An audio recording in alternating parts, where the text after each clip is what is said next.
Welcome to the new episode of Home Visit with Tyler Siskey and the Associates. We're going to be riding solo today. We're taping on a Tuesday after Memorial Day. I hope everybody had a great weekend. Got a little time to take a breath, unless you're in my case, and we're moving houses. So I've been packing, or I've been watching my wife pack. I need to say that before she gets mad at me. So it's been a busy weekend. I got like 3 shirts left out to wear for the whole week. So I got to figure out how we're going to do that. But hey, today we're going to talk a little bit more about this 85 rule that was changed from a roster management standpoint. We're going to talk a little bit about that. We got camp starting this week, which is going to be nuts. Official visits, saying our prayers for all the recruiting departments across the country. Talk a little bit about the SEC meetings, and then we're going to get you out of here so you can enjoy your great week. You're probably listening on the beach with your drink and ready to go.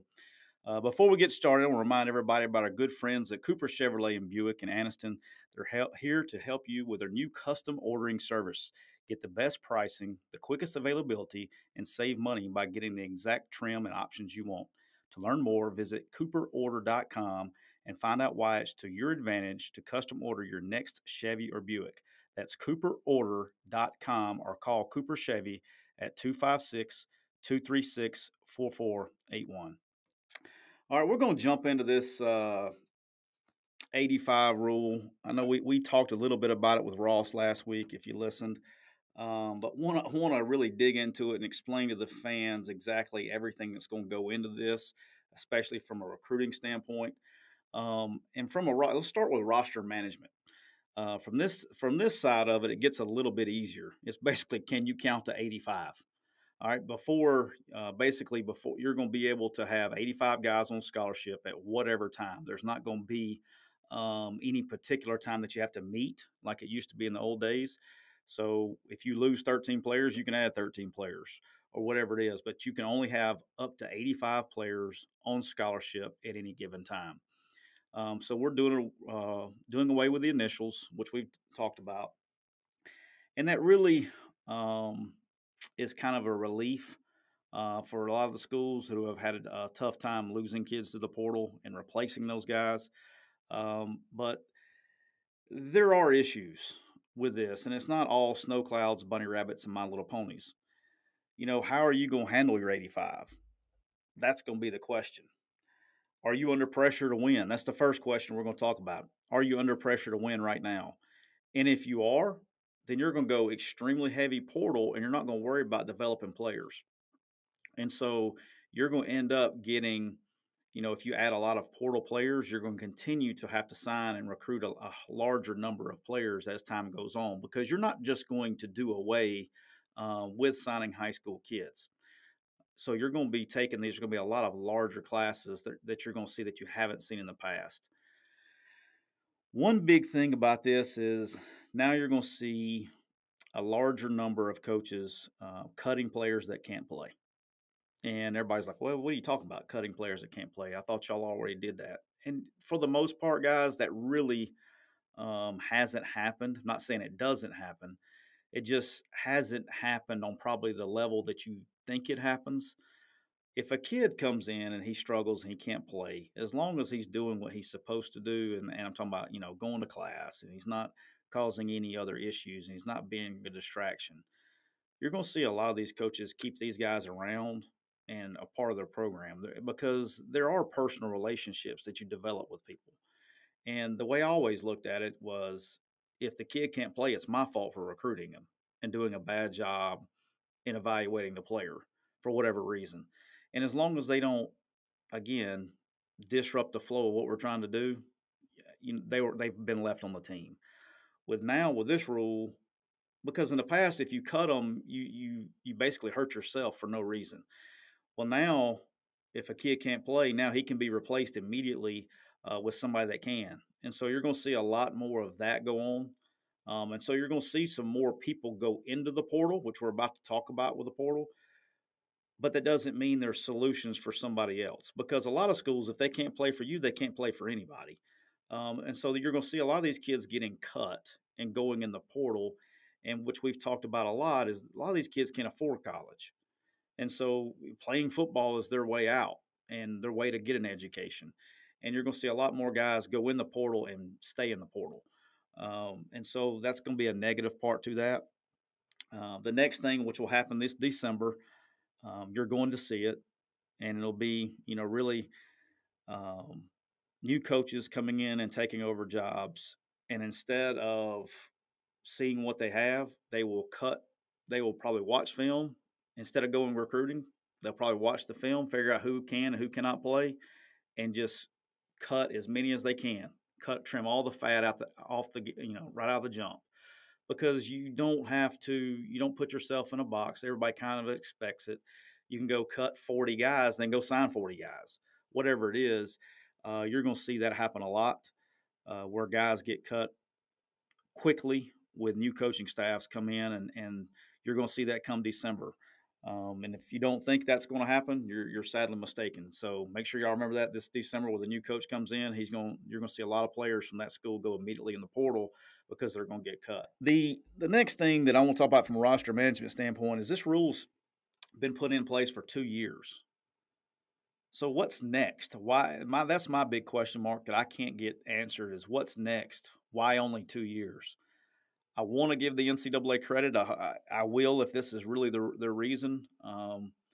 I hope the reason they're doing 2 years is that they're going to say, hey, look, we're going to let you get 2 years to get your scholarship numbers back up, and then we're going to put more limitations back in place. I hope that's what happens. I do think there needs to be some relief with the portal. Again, like I've said on here before, I don't think the answer is going straight to 85, and I don't think the answer is just 25. I think the truth, or what we need to do, is somewhere in the middle. And they got a little bit closer with it last year, what they did. But what's next? And I don't understand why 2 years. They definitely have a plan. I don't know if they're just experimenting for 2 years. I don't know why the 2 years. I don't know where that came from, or I haven't heard why just 2 years. So that's probably the biggest curiosity to me, is why. But we will see. All right, let's talk about this 85 rule and the effects on the portal. Okay, and to me, what I just talked about a second ago is you're going to have a lot more coaches cutting players that just can't play. Well, again, just because a kid gets cut from an SEC school doesn't mean he can go play for a Group of 5 school automatically. That doesn't work like that.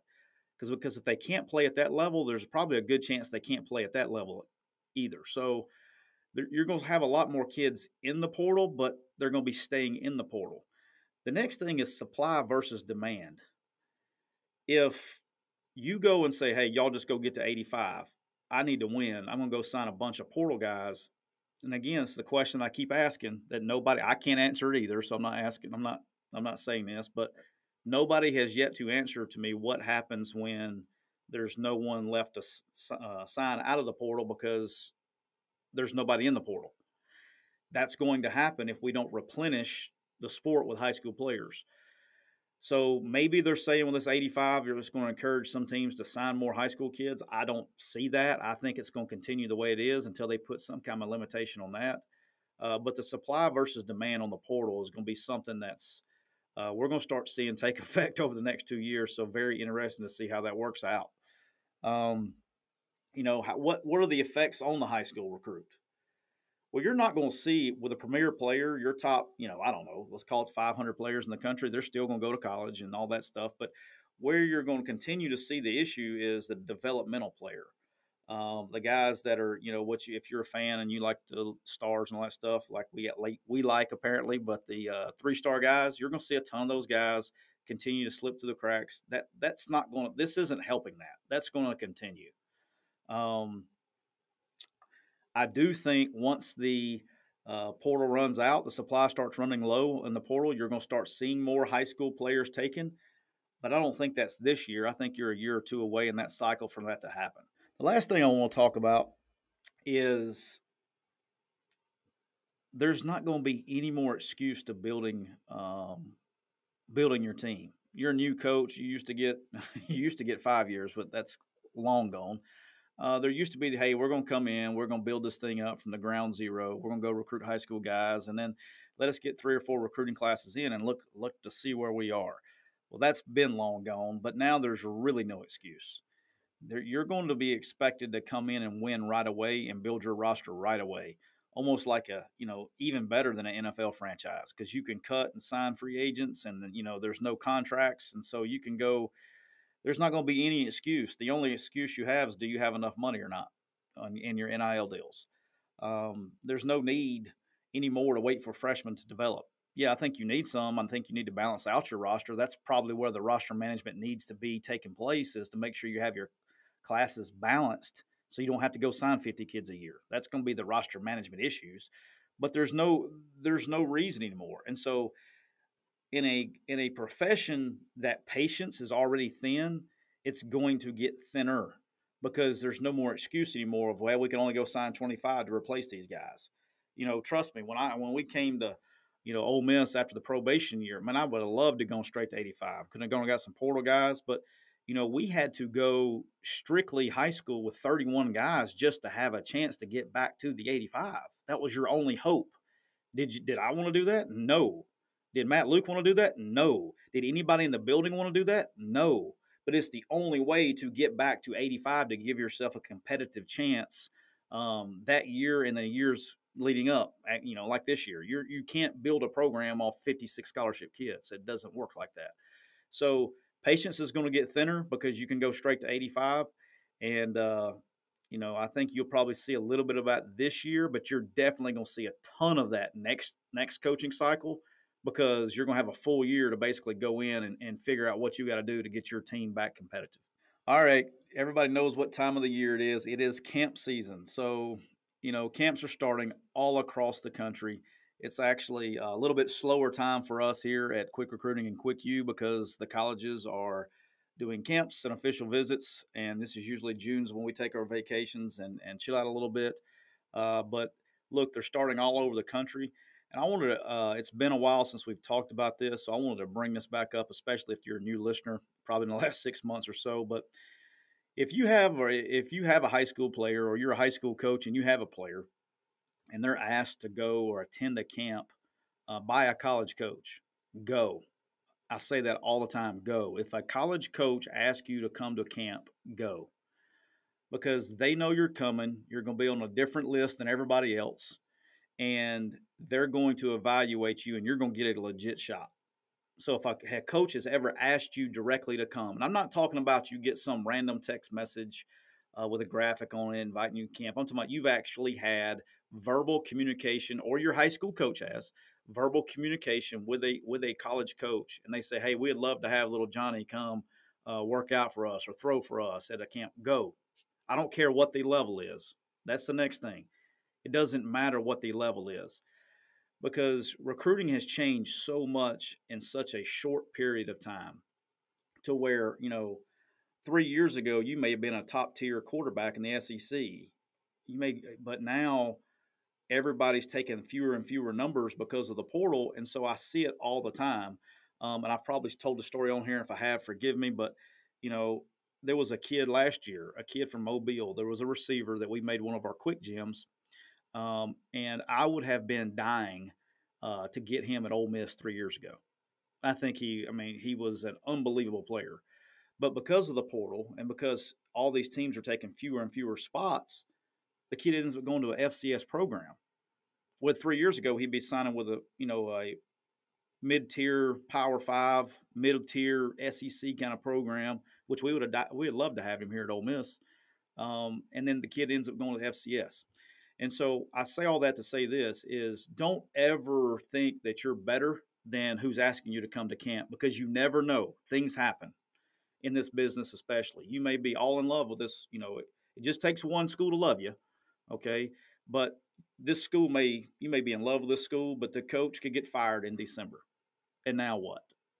Your offer means nothing.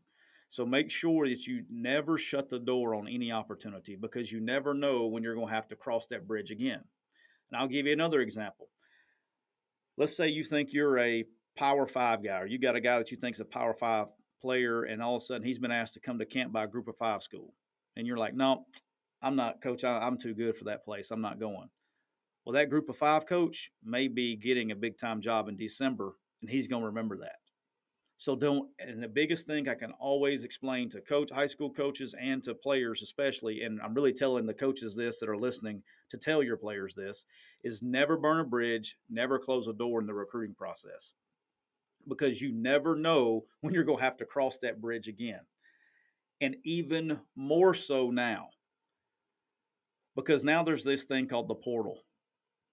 And you may need that coach down the road. Either he may get a better job, or you may go to a bigger school and maybe transferring down. Whatever it is, never burn a bridge. And so always develop relationships, yes or no, sir, and always communicate with the coaches. If a coach is spending his time recruiting you or recruiting your player, be courteous, be nice, and reciprocate and communicate and be nice to that coach, because you never know in this business when your paths are going to cross again.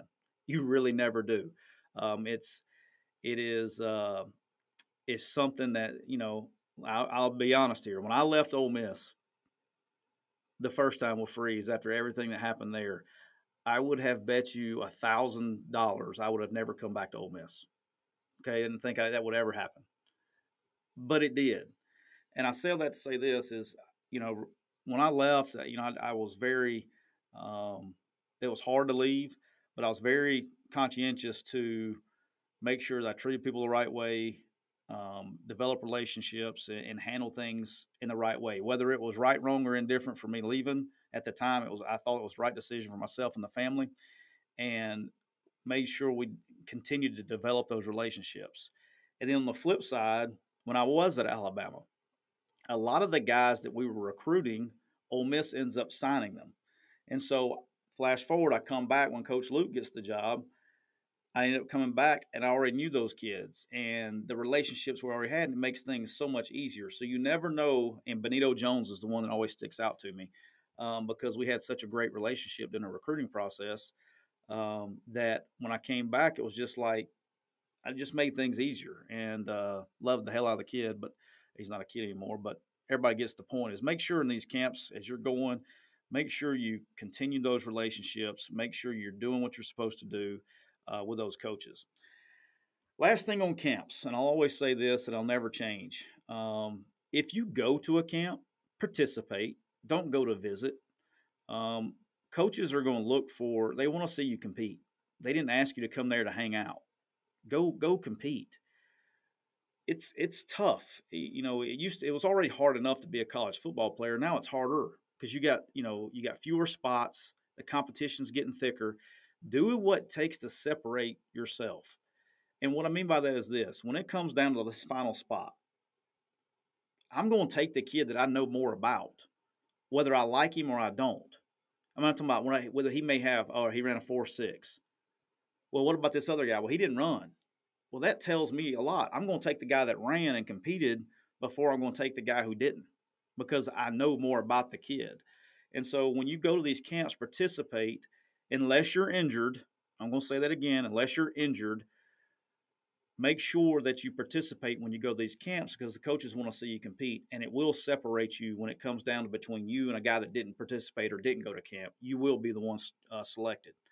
And the last thing, if you're a high school coach or you are a player, make sure you listen to this. If you're going to a camp, this is a job audition. That's what you're going for. You're not going to have fun. You're going to be evaluated. Don't go heavy squat the day before.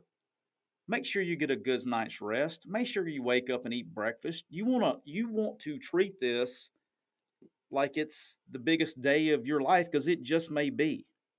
And I can make an argument where it's more valuable than game day, because you get one chance in front of college coaches to be coached by them and perform in front of them. So make sure your body is in the best possible condition that it can be in when you're going to camp.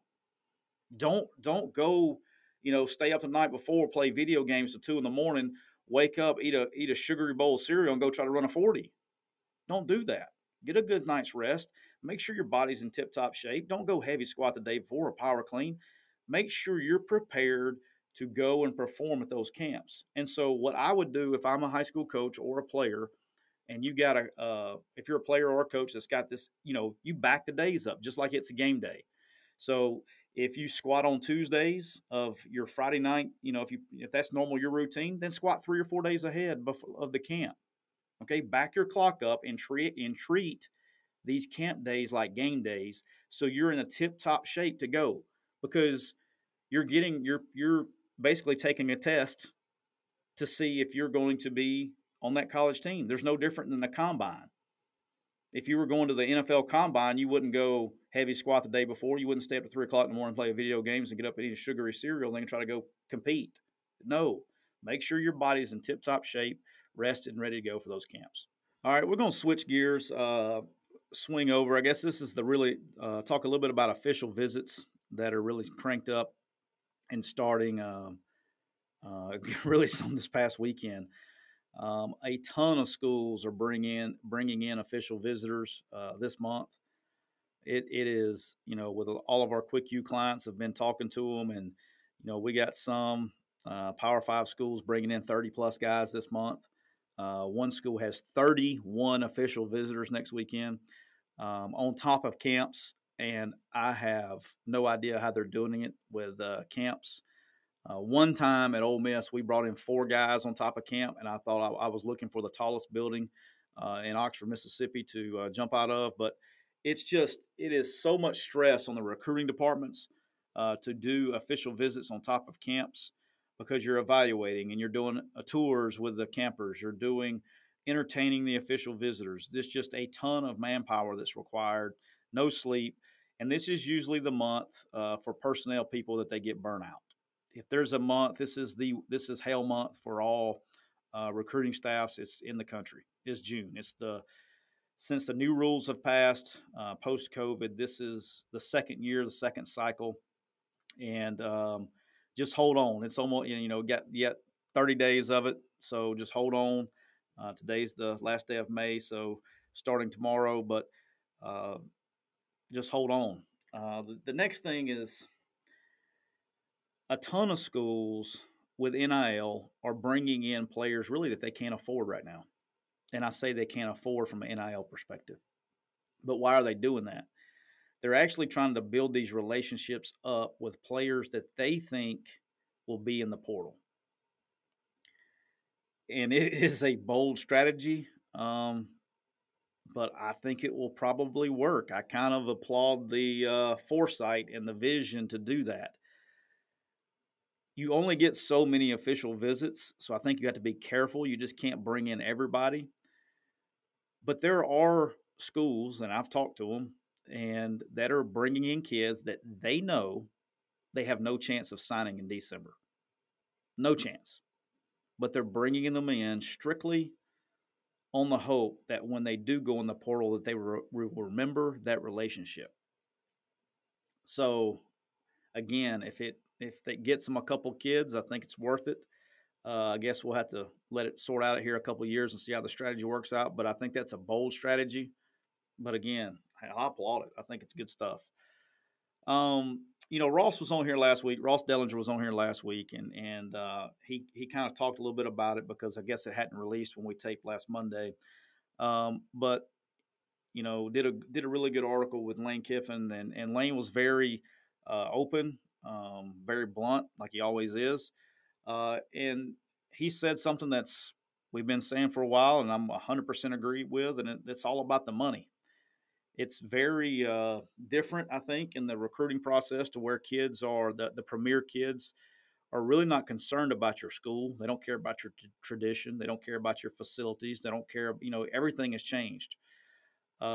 What's the money? How much am I going to get? And that's where they're going. They're going to the highest bidder, period. And then if it doesn't work out, they can always go in the portal. And we've talked about that. And it's just a sad deal that's where, in basically 11 months now, this is where the sport's going in 11 months. It's all about the money. But look, you can't blame the kids. Do it. If take it while you can get it. And because a lot of these kids, this is the most money they're ever going to make. A lot of these kids will never see the NFL, ever. And I don't care how good they are. Go back and look. A lot of these guys don't make it. And really, if you want to get rich in the NFL, you have to make it to your second contract anyway. So majority of these guys will never make it in the NFL and have lifelong money, but they're getting literally life-changing money now as high school kids. Go get it. One interesting thing that I saw last week that we'll talk about the Arch Manning Stakes is, time's narrowing down a little bit. I think we're closer. There's been so many articles out there and, speculation, yada, yada, yada. But Eli Holstein committed to Alabama last week or the week before that. We didn't have a chance to talk about it, but he's a top 100 quarterback from Zachary there in Louisiana. Really good player, and he commits to Alabama. That told me something, a little bit, and I think it told a lot of fans some things about it's been well documented that Arch Manning's final three were Texas, Alabama, and Georgia, but Alabama goes and takes a quarterback, and everybody kind of jumps on the narrative and says, "Hey, well, I guess it's down to two now because Alabama took their quarterback." And I agree with you, but maybe not. Nick may be just hedging his bet to make sure he gets one. He has if I'm sure there could be something worked out. It depends on who he likes better, but common sense would tell you that Texas and Georgia are the last two. But this time frame is getting very interesting. I don't think I would feel very uncomfortable going past the camp season not knowing who my quarterback is in this class. Matter of fact, I'd already start feeling uncomfortable not knowing who my quarterback is in this next class. But coming out of camp season, that's the latest I've ever been a part of it, ever. Usually it's over before now. One time at Alabama, one time the year we signed Blake Barnett, because we had Ricky Town who was committed to us in that class, and then he decommitted, and then we went scrambling for quarterbacks. Ended up with Blake Barnett, and that was the latest I can remember taking one in a class. So I would already be a little bit panicky. So coming out of camp season, I think this Arch decision gets done sooner rather than later. And he may not go public, but something's got to give. The one thing that Texas has in their advantage, besides the money, is they got a pretty good deal for the next 2 years with Quinn Ewers. They got a pretty good deal with him. So they're not really pushing as much. Georgia, on the other hand, they got talent, but it's unproven talent. And I guess you can say Quinn Ewers is unproven talent, but he's just such a talent. I think that, everybody feels safe there, which I would feel good for them too, because he is a baller. It's going to be interesting to see how this Arch Manning thing progresses in July. That's what I'll say. If I was a betting man, if there was odds in Vegas, I say that Arch Manning goes public in July. That would be my bet. Maybe I'd be wrong and losing money. But I think something's got to give. I'll be interested to see what happens. But I think it's down. Common sense would tell you Georgia and Texas. And then double common sense would tell you to follow the money. So we'll see on that. All right, we're going to close. SEC meetings are occurring as we speak. Nick and Jimbo in the same room for the first time. That should be fun. Somebody I saw this morning, somebody posted a picture of the seating arrangement inside the room, and it was funny. Jimbo's chair was literally in the center, surrounded by SEC workers, SEC office people. So I thought that was funny, and everybody else was it's in alphabetical order by school, they tell you, which it is. But Texas A&M was sitting dead in the middle, and there's like 3 or 4 SEC people to his left and right. So I thought that was kind of funny. But here's what you're going to be getting out of the SEC meetings this week. I don't know if they're going to come up with any, but I think one of the big topics of discussion is going to be NIL solutions. Look, I think they all want the same thing. Any coach wants the same thing. And that's just everybody wants to be on the same rules. Everybody wants to be on the same playing field. And I think, Nick Saban gets a ton of grief about a comment he made about parity and all that stuff a couple of weeks ago. And they're like, oh, parity. And I think even Lane was joking with him about parity. But here's the deal, guys. It's not parity as far as everything's like talent's equal, but all the rules are equal in parity. I think that was always been what made the NCAA is everything. Everybody played by the same rules, allegedly, but all the rules were written out there. Now, some people broke the rules, but they were out there. And now with state laws and different NIL structures and things like that, everybody's not on the same plane. And when it comes to the NIL money, everybody's not on the same plane. And so I think that's what they're getting at is everybody just wants to play by the same rules. But I think you're going to have a ton of discussion about that. And this next one is going to be a very hot topic coming out of the SEC coaches meetings. I already know because I've talked to a couple of them. Is the 1-7 model versus the 3-6 model. So for years, the SEC's played eight games, 8 conference games, 4 non-conference games, and they've been going on basically what they call you played 2 games outside your division with a permanent crossover, and then you played six in your own division every year. So I guess it would be a 2-6 model. So the 8 model game, they're talking about going to a 1-7 with 1 permanent rival, and then 7 basically, mixing those guys up every year. I think that's terrible. The only advantage that you're going to give me from that is that, and the only people that are going to be pulling for it are the people who want to stay at 8 games. Everybody's so concerned about playing 9 conference games. And here are the people who are concerned. I'm not going to call them out, but there are people in this league who play very soft non-conference schedules in their four games, trying to get them 4 wins to where we want to figure out how to win 2 SEC games and let's get to a bowl game and we're going to be happy so we can get that bowl money.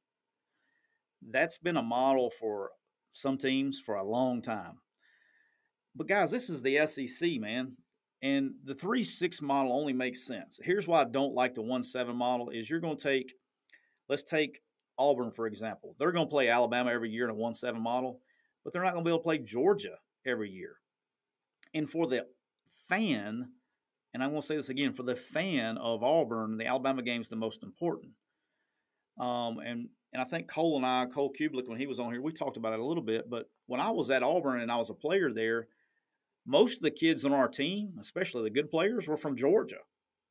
And so the Georgia game was a much bigger deal to the players than the Alabama game was. And that's a bigger rivalry for a lot of times the Auburn players because most of their players are from Georgia. And I'd have to look at the roster now. I don't even know. But for years and years and years, most of the players on Auburn's team were from the state of Georgia. And so taking away that game would really that's bad ball. That's like the oldest rivalry in the South. And that would be bad. I don't like that. And you take Ole Miss, for example. Who's the one going to be? It's going to be Mississippi State, obviously. But taking away the LSU game, and of recent, the Arkansas game. But really, the LSU game. It's been around forever. And for a lot of Ole Miss fans, the LSU game is just as big as the Egg Bowl. And I probably shouldn't say that, but it's close.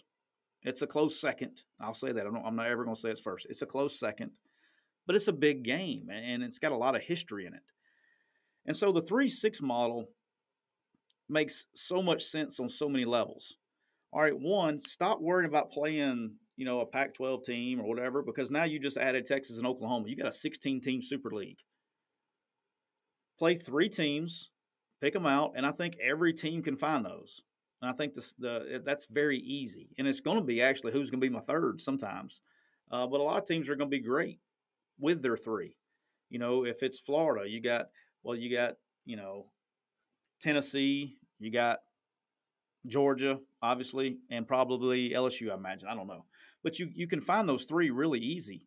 There's never going to be, I wish we had a 4th. No, you're going to find those 3 very easy. But here's the kicker. When you're going to a 16-team league and you do this 3-6 model, there's no reason because you just added 2 superpowers to your conference. You don't need to go schedule you don't need to go schedule Oregon. You don't need to go schedule USC. You don't need to go schedule those other games.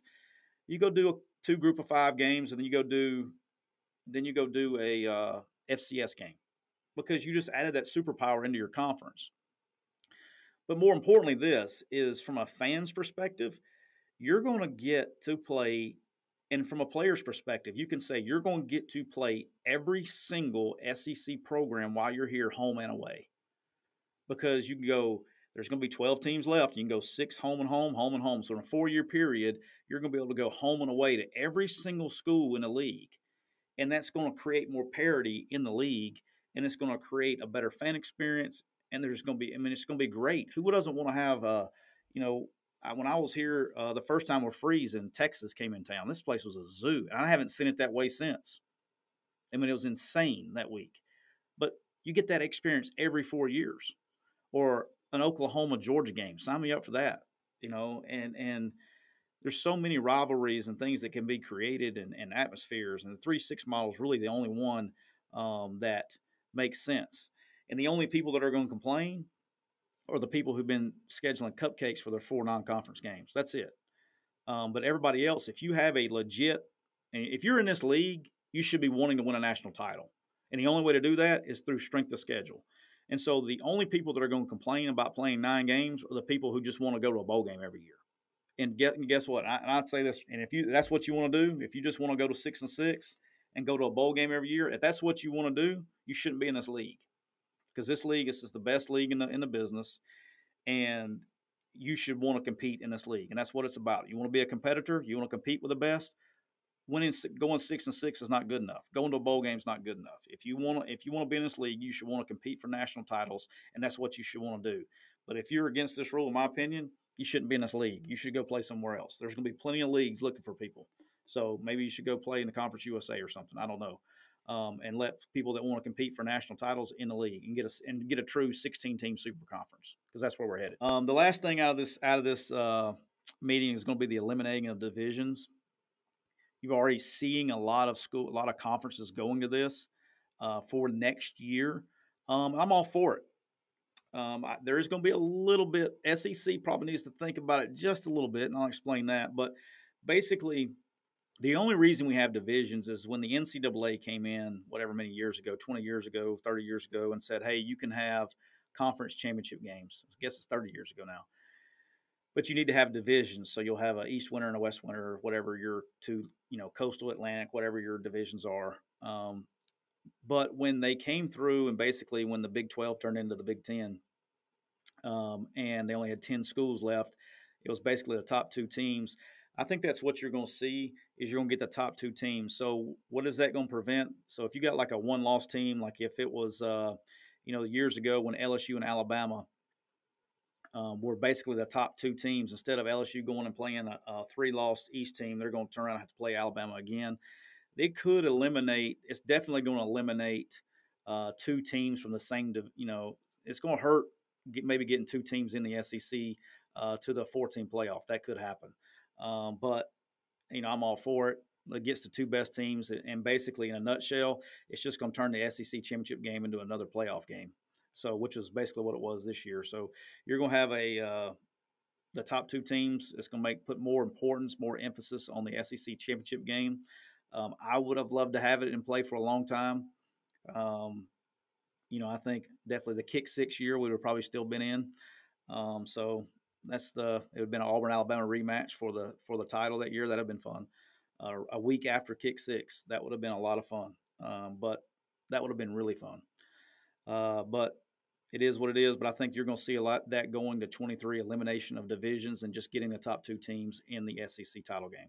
I want to remind everybody to follow us on Home Visit Siskey on Twitter. Make sure you check us out on YouTube page at Home Visit Siskey. Make sure you tell your friends all about it. It's summertime, so sit on the beach, enjoy your episode, check out some late episodes. We'll be taking a couple weeks off here and there this summer as we travel and take some time off before we crank back up in July. I'll keep you up to date on those. But until next time, make sure you give us our 3-star review, and take care.